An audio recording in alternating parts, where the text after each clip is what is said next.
So there was a circus with a sideshow, and one of the acts in the sideshow was a strongman. And one of the things he did was, in front of the audience, he would take out a lemon and he would squeeze the lemon with his bare hand and squeeze all the juice out of the lemon. And then after he had had it completely dry, he would offer $200 to anybody in the audience who could come up and even squeeze a drop out of it. He had never, ever had to pay the $200. One day he's doing the show and he gets to that point, he makes the $200 offer, and nobody moves for a moment. And then this thin, scholarly-looking little woman comes up front. She doesn't say a word to anybody. She just walks up front, she picks up the lemon, and she squeezes it, and she gets not only a drop, but she gets several drops of lemon juice out of the lemon. The strongman is amazed because he's never had anybody do that. He said to her, "That's amazing. What's the secret to your strength?" And she said, "I've had lots of practice. I was the church treasurer for 32 years." Today we come almost to the end of my last sermon series with you all, a 4-week series called Do You Remember the Vows? Been focusing on two things, the membership vows of the United Methodist Church, and some things that I haven't said to you up until this point. So just a reminder about the part of the membership vows that we're focusing on. This is what it says. As a member of this congregation, will you faithfully participate in her ministries through your prayers, your presence, your gifts, and your service? So those 4 things, prayers, presence, gifts, and service, are the hot buttons for this series. If you remember, last week we did presence, and we said it was not P-R-E-S-E-N-T-S like you find under the Christmas tree, but P-R-E-S-E-N-C-E, being there. Well, this week we are kind of talking about P-R-E-S-E-N-T-S like you find under the Christmas tree. How about your gifts? And we're going to talk about what that means today. Supporting the church through your gifts. Proverbs 11:26 through 28 says this: "Curses on those who drive a hard bargain, but blessings on all who play fair and square. The one who seeks good will find delight, but the student of evil becomes evil. A life devoted to things is a dead life, a stump. But a God-shaped life is a flourishing tree." That's what we want to be, and that's what we're going to talk about, is how to become a flourishing tree. Now, I know that money is a difficult subject in the church, and we're not going to focus squarely on money today, because that's not all it means by any wild stretch of the imagination when it says your gifts. But that is part of it, so we're going to talk a little bit about it. And there's something dangerous about money. The more you have, the harder it is to share it. And if you don't believe me, I want to share a Gallup poll that was done not long ago. And they found that donations to charity decreased as income increased in a household. Low to moderate income folks, especially those who were churchgoers, were far more generous, this survey showed, than upper income folks. And you think about that and you think, well, why would that be? You'd think it'd be the opposite. Why would that be? Well, think about it this way. A person who had no problem donating 10% of their income when they only made $100 a week, suddenly it becomes real difficult now that they make $1,000 a week. Because 10% of $1,000 a week, every week, is a lot of money. But on the other hand, it really should work the other way. It really should get easier to give as wealth increases, but statistically it doesn't. Because money tends to harden people a bit.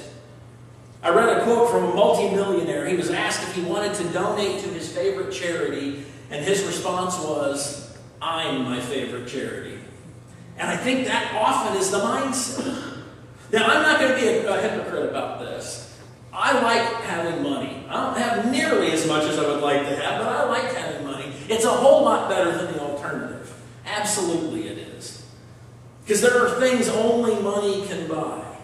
And there are. I mean, braces for your kids' teeth, a good education, quality health care, dependable transportation, a warm home to live in, worry-free retirement. Those are things that only money can buy. Money is certainly a valuable commodity. But regardless of that fact, giving is still a spiritual matter. And the reason it's a spiritual matter is because there are other things that only money can do. help house the homeless and feed the hungry, send Bibles to new Christians in developing countries, provide counselors to young people in runaway shelters, build a great place of worship where we can call people back to God. You see, the truth is we are gifted people. We are. We are gifted people who live in a gifted country, and we gather every Sunday in a gifted church.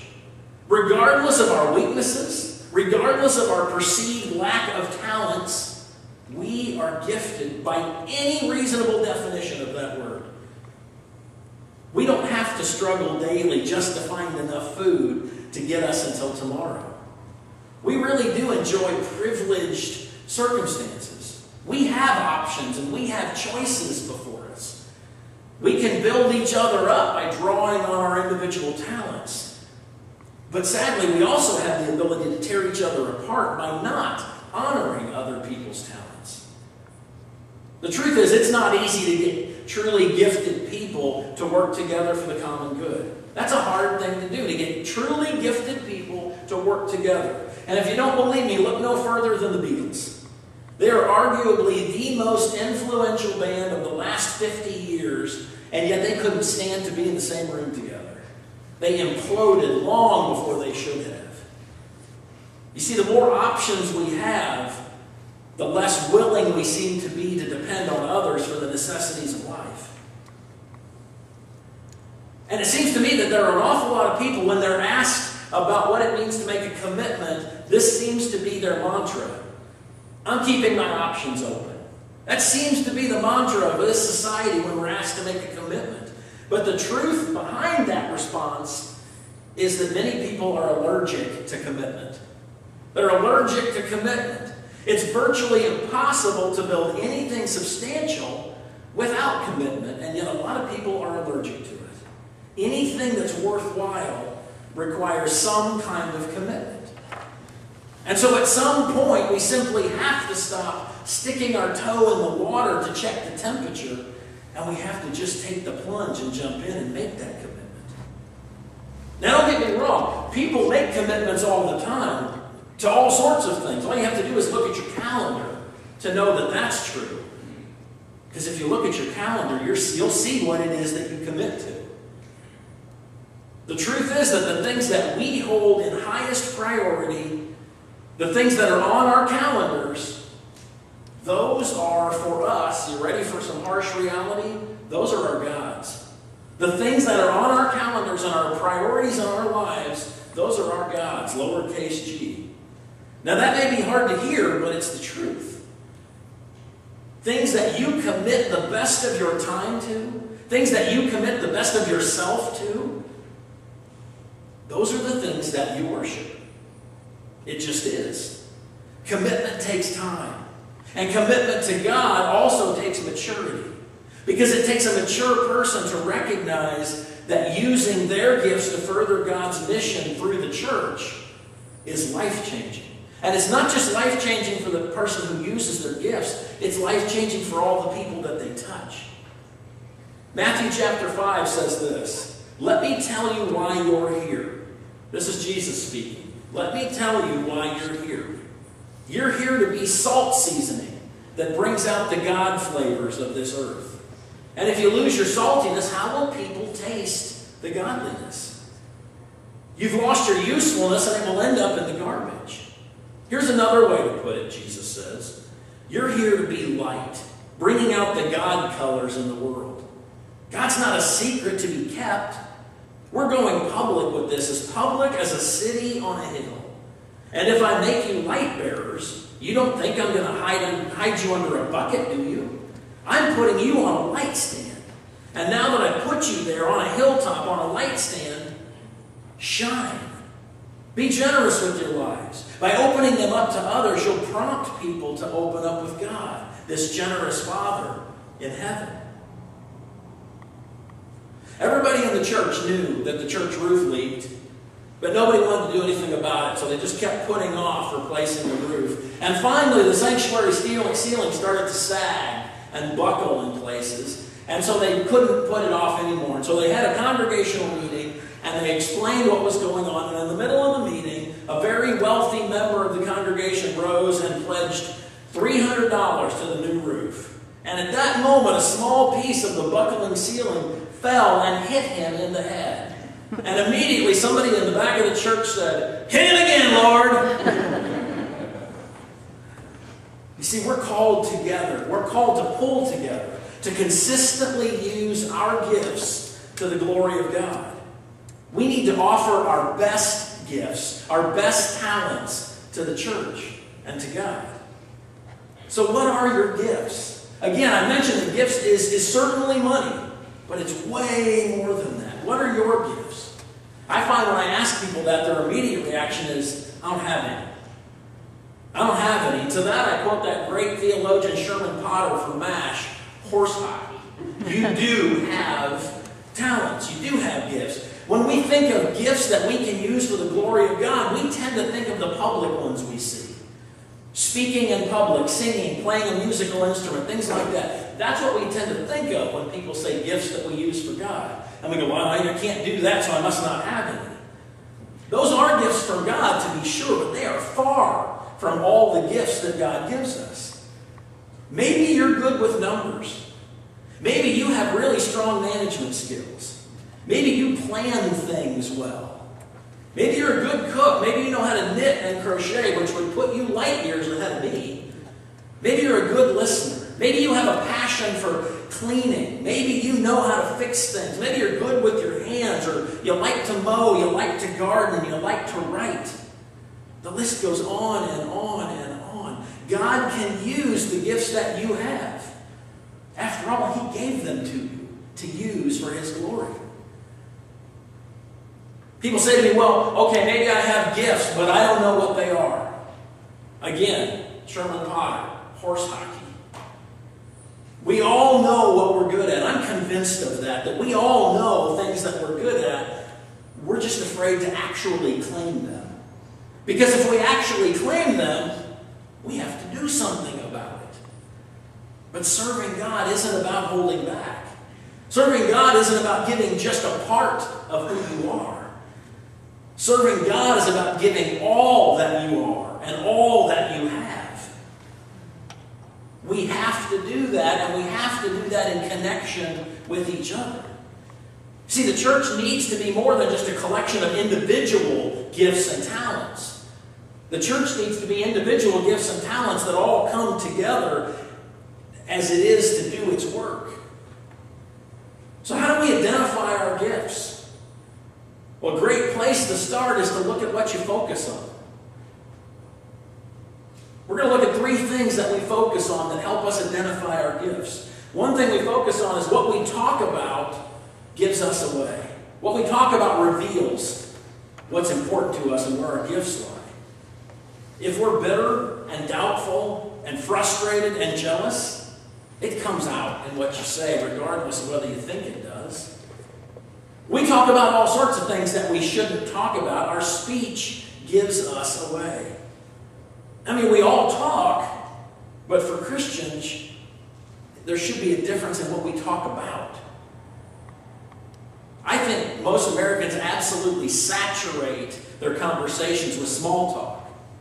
And often out of that grows an attitude of being gossipy or critical or grumbling, complaining, judgmental, condescending. That behavior isn't unusual in the least, and it can ruin the entire climate of your life. It can destroy unity and fellowship. So what would happen if we then turn that on its ear and focus our talk on Jesus? When we do that, He suddenly becomes very real to us. He is no longer just an intellectual construct that we think about, but He becomes a very real person that we interact with and connect in our heart to. When that happens, we love Him. We truly love Him, and we truly love His church. When that happens, talking about Jesus becomes as natural as breathing is. And when that happens, we suddenly become a warm, refreshing breeze in a world full of stagnant air. So what do people hear when you talk? The second thing that we look at is what is most important to us gives us away, reveals who we are. What are your priorities? What are your priorities in life? They give you away every time. For some people, their priority is simple. It's making as much money as possible. For others, it's that they're consumed with their reputation. Some people concentrate on just having a good time, and others focus on professional success. Your priority may be your family or money or your kids' sports or golf or whatever it might be. But the truth is, no matter what you say, what you prioritize as number one in your life is your God. You don't have to announce your priorities. Anybody who knows you already knows what's important to you. Because no matter what you say, your children and your family and your friends, they all know if there's anything ahead of God in your life. They see it. We give ourselves away by what's important to us. The third one is that our unconscious reactions give us away. I would describe this as the excited utterance one. You know, those automatic, unthinking, unpremeditated actions that we do. You know, where our kids learn the fun language when somebody cuts us off in traffic. Those actions reveal much about us. Do you blow up at the drop of a hat? You don't mean to behave in an unchristian manner. It just comes out before you can stop it. Now, most of us don't have to worry about committing large, glaring sins like robbing a bank or killing somebody. But most of us do struggle with how we react to everyday experiences. Because we react often unconsciously and without thinking. And we react with envy and jealousy and self-pity and anger and spite and hatefulness. So what is it that gives you away? Little boy was carrying a basket of eggs. He was taking them in to sell them to the local market from home. And when he got into town, he tripped and he fell and dropped the basket and smashed all of his eggs. And he stood there crying because he knew he was in big trouble. And the crowd gathered around him. And one lady said, "Oh, what a pity." And another person said, "I'm so sorry he's crying. Let's comfort him." But then a man stepped forward and reached into his pocket and he said, "I care $1. How much do you care?" he said to the people around him. That's the real question. That's the real question. Because we have in both our wallets and in ourselves the power to transform personal tragedy into triumph for ourselves and for other people. If we want to really excel, if we want to know what rich really is, then we have to learn to give all that we are and all that we have to God. Colossians 3 says this, "Let the peace of Christ rule in your hearts, since as members of one body you were called to peace. Be thankful. Let the message of Christ dwell among you richly as you teach and admonish each other with all wisdom through psalms and hymns and songs from the Spirit, singing to God with gratitude in your hearts. Whatever you do, whether in word or deed, do it all in the name of the Lord Jesus Christ, giving thanks to God the Father through Him." So as the musicians come forward, we're going to spend a few moments in prayer, asking God to not reveal what it is that we're gifted at, because again, I'm convinced we already know. But instead, we're going to ask God to give us the courage to act upon our giftedness and find ways within the church and within God's kingdom to use those gifts for His glory. Would you pray with me?